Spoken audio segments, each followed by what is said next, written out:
বাংলাদেশি মুসলিম অনুপ্রবেশকারী নোয়াখালী চলে যা, ভাগো ভাগো ভাগো।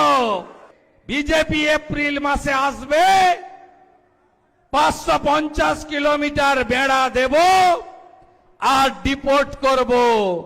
সাতক্ষীরা চলে যা, নোয়াখালী চলে যা, খুলনা চলে যা।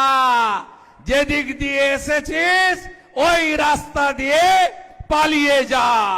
যদি সনাতনের বাচ্চা হয়ে থাকি, এদের মুখ দিয়ে চৌরাস্তায় দাঁড় করিয়ে জয় শ্রীরাম বলা। বাংলাদেশের সঙ্গে যুদ্ধ ভারতের কাছে তো কয়েকদিনের ব্যাপার নয়, কয়েক মিনিটেই ফয়সলা হয়ে যাবে। মোল্লা ইউনূস সহ গোটা ঢাকা চাপা পড়ে, এদেরকে কেউ কাউন্টই করে না, মশা মাছি। এই রাজাকারের বাচ্চা, হেফাজতের বাচ্চা, যাহাই ইউনূস তাহাই মমতা। এবং প্রায় ৮০ লক্ষ থেকে ১ কোটি বহিরাগত রোহিঙ্গা মুসলমান এখানে ঢুকে আমাদের রাজ্য কার্যত দখল করে নিয়েছে। जैसे इजराइल सिखाया गाजा में, उस तरीके से हमारी भारत की 100 करोड़ हिंदू। শুনিছেন?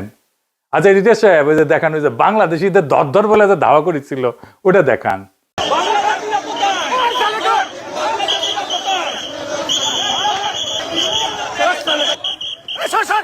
सब बांग्लादेशी मुसलमान, सब बांग्लादेशी मुसलमान,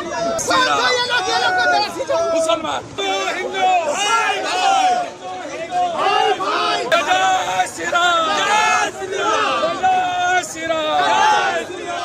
দেখেছেন বাংলাদেশে কখনো এরকম মাল রাজনৈতিক নেতা হইতে পারবে?